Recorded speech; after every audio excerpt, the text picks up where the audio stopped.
नमस्कार साथियों, कैसे हैं आप सभी? उम्मीद करते हैं कि आप स्वस्थ होंगे, सुखी होंगे और प्रसन्न होंगे।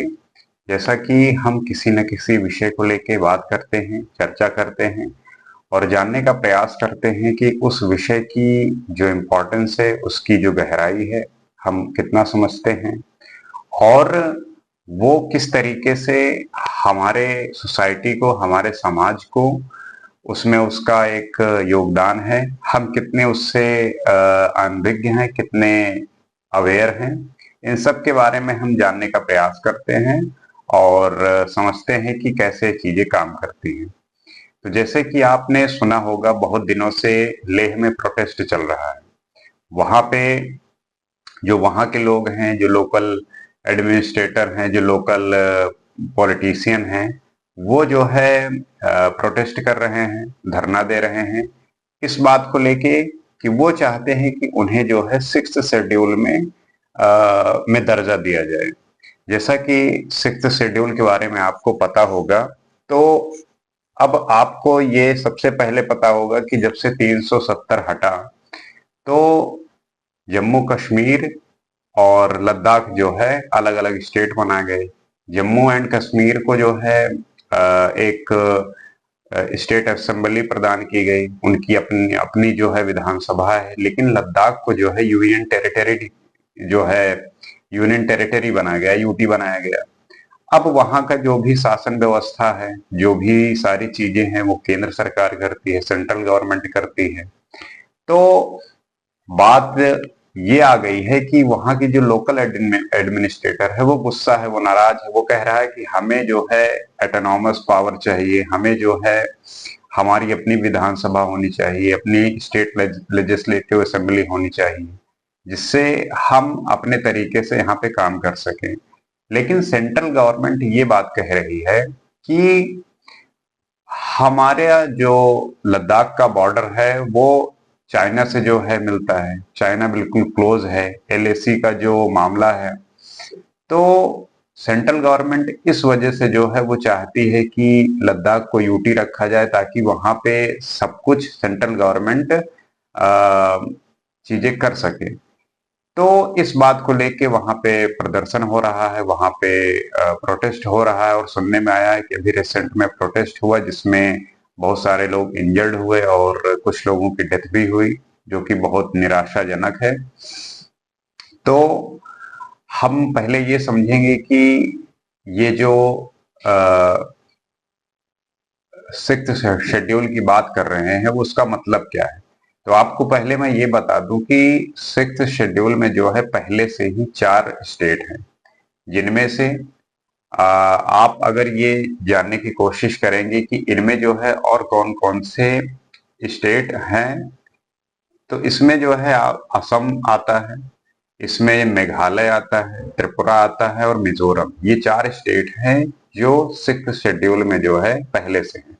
उसी प्रकार लद्दाख भी कह रहा है कि मुझे भी सिक्स्थ शेड्यूल में जो है शामिल किया जाए। सिक्स्थ शेड्यूल ये है कि वहां पे आपको जो है एक ट्राइबल जो माना जाता है कि आप ट्राइबल एरिया से हैं, उस तरीके से ट्राइबल लोग हैं, तो उस तरीके से जो है उन्हें ट्रीट किया जाता है, उन्हें देखा जाता है। अब वहां के जो लोकल एडमिनिस्ट्रेटर हैं, जो लोकल पॉलिटिशियन हैं, वो चाह क्या रहे हैं और उनकी मांग क्या है?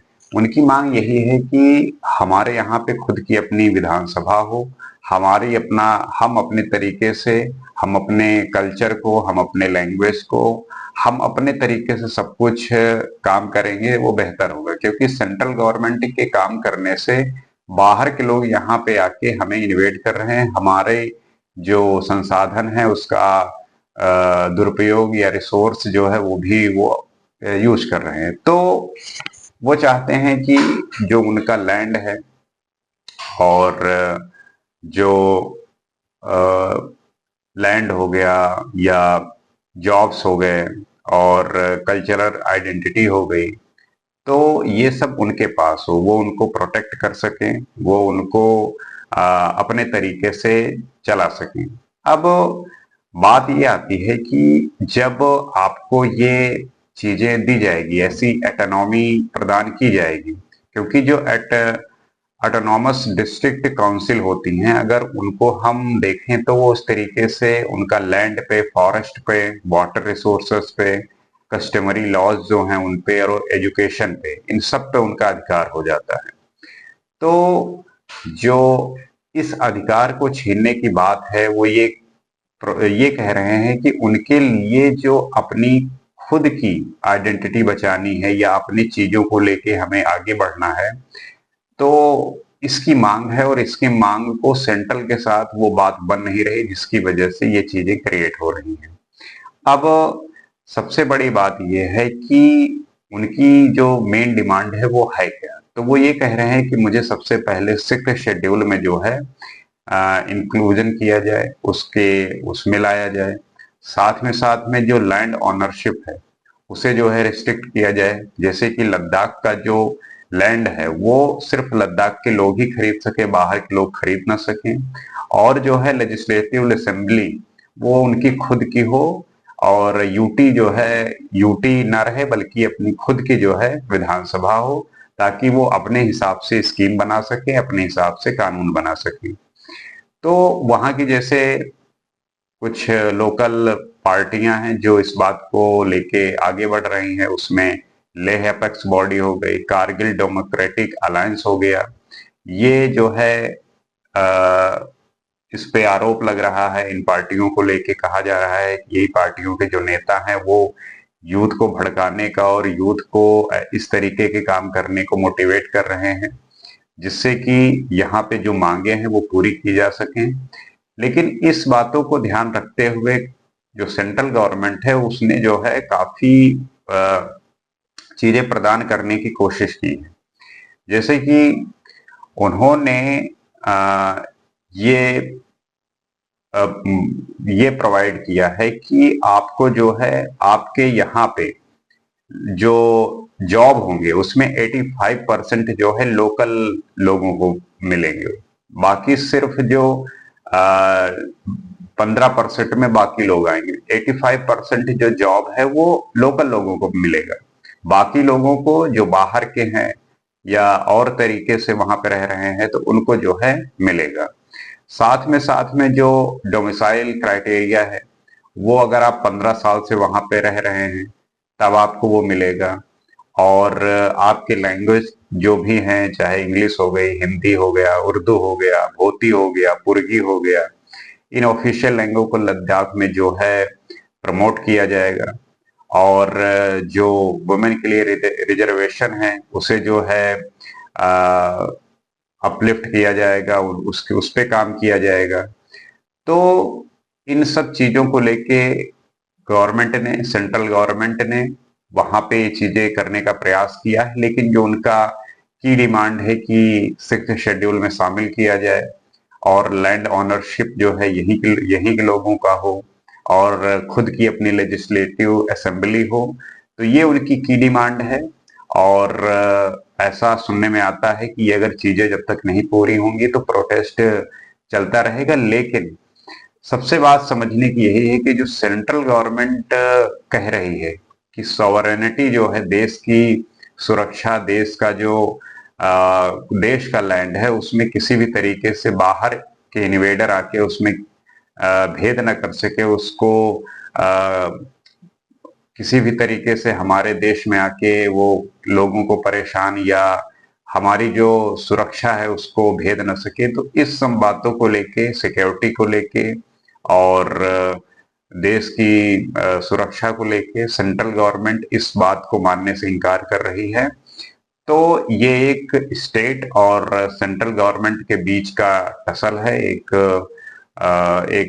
तरीके से कह लीजिए कि स्टेट जो चाह रही है सेंट्रल गवर्नमेंट को उस पे उनकी बातों को मानना है, क्योंकि जाहिर सी बात है कि अगर वहां के लोगों की वास्तव में ये डिमांड है तो सेंट्रल गवर्नमेंट को वहां के जो लोकल एडमिनिस्ट्रेटर हैं, वहां के जो नेता हैं, उनके साथ बैठकर सही तरीके से सारे विषयों पर बात करनी चाहिए, और एक सही और सुरक्षित जो है सोल्यूशन निकालना चाहिए, जिससे हमारे देश की सॉवरेनिटी भी बची रहे और जो वहाँ के लोगों की डिमांड है, जो वहाँ के लोगों का एक खुद की आइडेंटिटी को लेके जो परेशानियां हैं या उसको लेके जो मांगे हैं, वो सही तरीके से काम आए और सही तरीके से पूरी की जाए। क्योंकि अगर हम बाहरी इन्वेडर को लेके इतने चिंतित रहे लेकिन अंदर ही जो ऐसी चीजें हो रही हैं, तो फिर वो एक तरीके से ठीक नहीं होता। क्योंकि अगर आंतरिक युद्ध स्टार्ट हुआ, जो सिविल वॉर होता है किसी भी स्टेट में, अपने ही लोग आपस में सरकार के खिलाफ खड़े हो गए, तो ये ठीक बात नहीं होती। तो बेहतर है कि बैठकर आराम से बातें की जाए, सारे मुद्दों पर सही जो है सोल्यूशन निकाला जाए। यही एक तरीका है कि इन सब चीजों पर ठीक किया जा सकता है। तो आशा करते हैं कि इस वीडियो को आप समझे होंगे। इस वीडियो में जो आपको इन्फॉर्मेटिव लगा होगा वो आप सीखे होंगे। क्योंकि जो लेह का मामला है ये काफी दिनों से चल रहा है, काफी टाइम से चल रहा है। और आपने सोनम वांगचुक का जो है नाम सुना होगा और देखा भी होगा, उनका वीडियो भी वायरल हुआ था कि उन्होंने जो है प्रोटेस्ट किया था, धरने पर बैठे थे, भूखे भी रहे थे। और इस तरीके से जो उनकी डिमांड है लेह के लोगों के लिए और वहाँ की जो कल्चरल और जो लेह की आइडेंटिटी है उसको सुरक्षित रखने के लिए, तो उनकी जो ये डिमांड है उसको सेंट्रल गवर्नमेंट क्यों नहीं पूरी कर रही है, ये हमने पहले ही बात किया। तो सेंट्रल गवर्नमेंट की जो मंशा है और वहाँ के लोगों की जो मंशा है, उसको आप इस तरीके से जज नहीं कर सकते कि उसमें क्या डिसीजन हो। वो यही ऐसे ही हो सकता है कि वो आपस में साथ में बैठे, हर एक मुद्दे पर, हर एक विषय पर ठीक से बात हो और अपनी जो देश की बॉर्डर है चाइना के साथ जो लगी है, तो उसे कैसे प्रोटेक्ट किया जाए, उसे कैसे हमारी जिम्मेदारी हो उसकी सुरक्षा को लेके, और जो आंतरिक चीजें हैं, जो इंटरनल चीजें हैं, लोकल एडमिनिस्ट्रेटर पर होने वाली चीजें हैं, उसको कैसे हम सुरक्षित रख सकते हैं। तो इन सब को मिलाकर और समग्र रूप से और सही तरीके से काम करेंगे तो इसका सलूशन जरूर मिलेगा। इसका जो है अ, अ, इसके फलस्वरूप जो भी निर्णय होंगे और वो एक देश हित के लिए, वहां रह रहे लोगों के नागरिक के लिए, उनके राइट्स को लेके, उनके मूलभूत सुविधाओं को लेके गवर्नमेंट को प्रयास करना चाहिए कि किसी भी तरीके का उल्लंघन ना हो और उनको जो चाहिए वो मिले। और साथ में साथ सुरक्षा का भी ध्यान रखते हुए सही स्कीम बनाए जाए, सही निर्णय लिए जाए। तो उम्मीद करते हैं कि वीडियो आपको इन्फॉर्मेटिव लगा होगा। इसी तरीके से किसी नए विषय पर, किसी नए सब्जेक्ट पर हम फिर आपसे बात करेंगे। आज के लिए इतना ही। नमस्कार।